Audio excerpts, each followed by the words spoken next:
चलिए स्टार्ट करते हैं next activity, cash flow from investing activity. इसमें क्या क्या ऐड होगा, क्या लेस होगा, देखते हैं। कैश फ्लो पर इन्वेस्टिंग एक्टिविटी जैसे मैंने बताया था कि हम इसमें क्या देखेंगे कि हमने इन्वेस्टमेंट कहाँ कहाँ पर कर रखी हैं। तो इन्वेस्टमेंट हम नॉर्मली किन में करते हैं, नॉन करंट एसेट्स में। तो इन्वेस्टमेंट जो हमने कर रखी होंगी वो नॉन करंट एसेट्स में कर रखी होंगी, नॉन करंट एसेट्स। सबसे पहले तो नॉन करंट एसेट्स को समझते हैं। नॉन करंट एसेट जैसे मैंने बताया कि आपकी प्रॉपर्टी होगी, प्लांट होगा, बिल्डिंग होगी, लैंड होगी, जो भी है लैंड। और इंटैंजिबल एसेट्स में आपके पास होगी पेटेंट, गुडविल, ये सब नॉन करंट एसेट्स होती हैं, कॉपीराइट एक्सेट्रा। ओके, तो हम इसमें इन्वेस्ट करते हैं।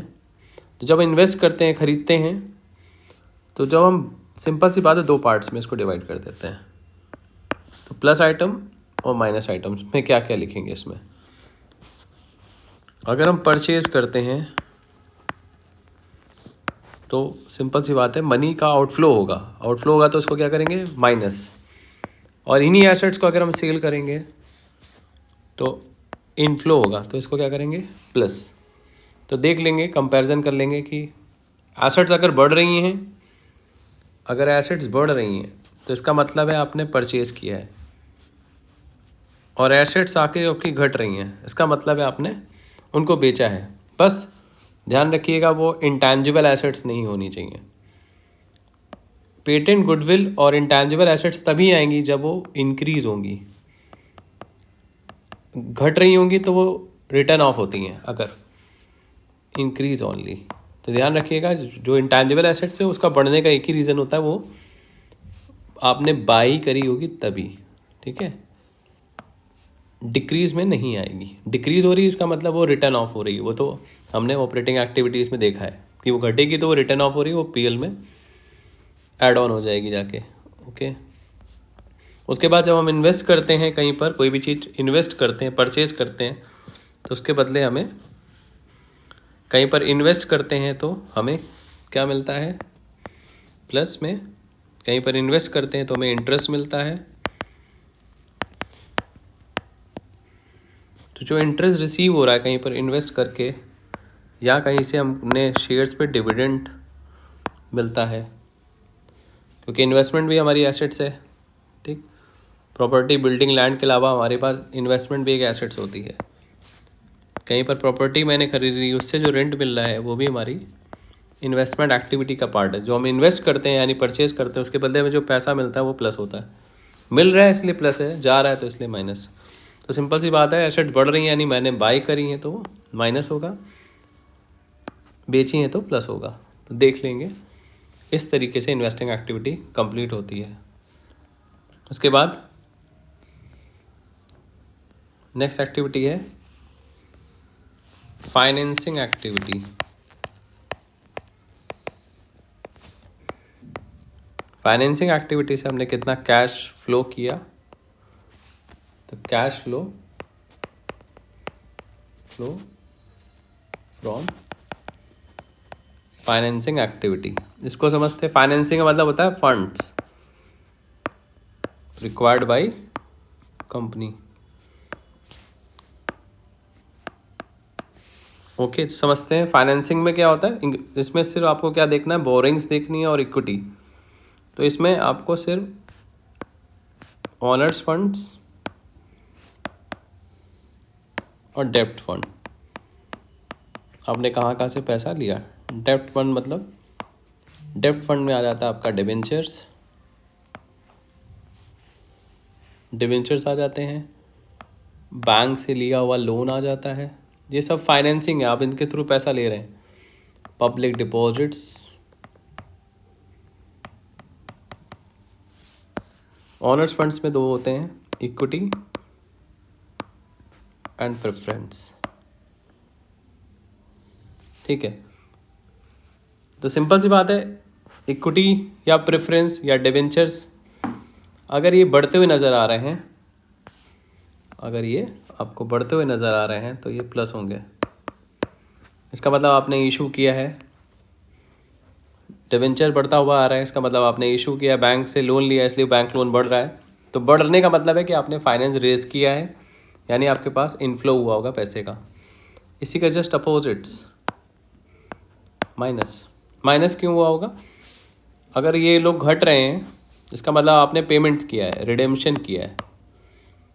अगर प्रेफरेंस शेयर घट रहा है या डिबेंचर घट रहे हैं इसका मतलब आपने रिडेम्पशन किया या पेमेंट किया है किसी भी चीज़ का। तो लायबिलिटी बढ़ती है तो पैसा आता है और लायबिलिटी घटती है तो पैसा जाता है।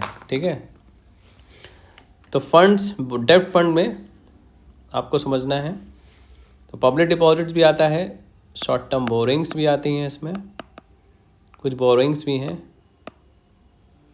बैंक ओडी भी इसी का पार्ट माना जाता है, कैश क्रेडिट भी फाइनेंसिंग का पार्ट है। तो कैश क्रेडिट, बैंक ओडी, ये सब फाइनेंसिंग है। ये बढ़ रहे हैं तो प्लस होंगे, घट रहे हैं तो माइनस होंगे, इसका मतलब ओके। उसके बाद हम इनके बदले जो, इसके बदले जो हम इनसे पैसा ले रहे हैं, इसके बदले हमें जो पे करना पड़ता है वो क्या होता है, जिसमें लेस आइटम्स क्या होंगे। सिंपल सी बात है, हम डिवेंचर इशू करते हैं तो उसके बदले हमें क्या पे करना पड़ता है, इंटरेस्ट। तो इंटरेस्ट पेमेंट होगा ऑन डेट। डेट मतलब जो भी लोन लिया है हमने उसके ऊपर, जो भी बोरिंग्स करी हैं उसके ऊपर जो हम पेमेंट करते हैं वो सब फाइनेंसिंग एक्टिविटी में है, और पे कर रहे हैं इसलिए माइनस होगा। डिविडेंड पे करते हैं हम शेयर्स में, जिनके थ्रू हमने पैसा लिया शेयर्स इशू करके, उनको डिविडेंड पेमेंट करेंगे। डिविडेंड पेमेंट को लेके बात है, दो तरीके का डिविडेंड होता है।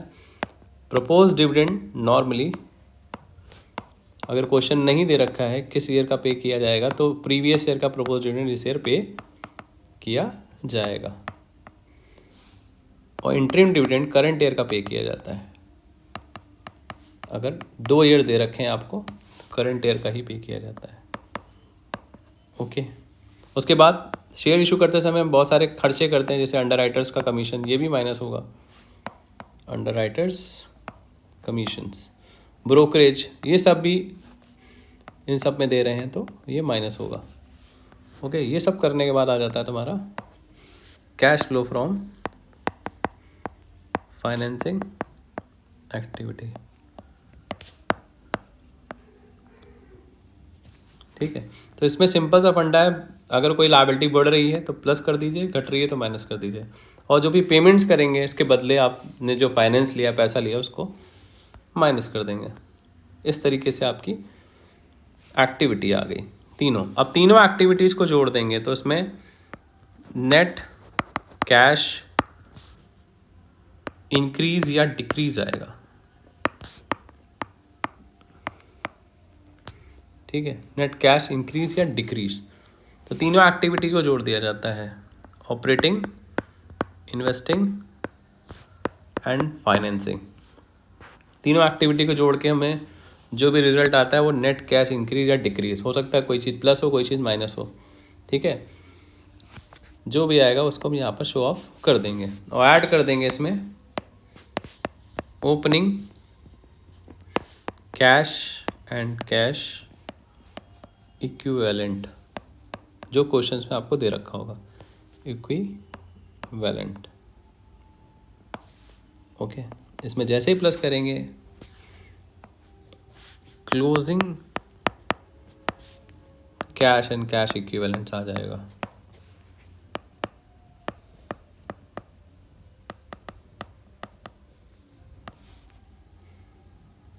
आ जाएगा जो कि इससे मैच होना चाहिए। ओके, ये होता है, ख़त्म होता है कैश फ्लो स्टेटमेंट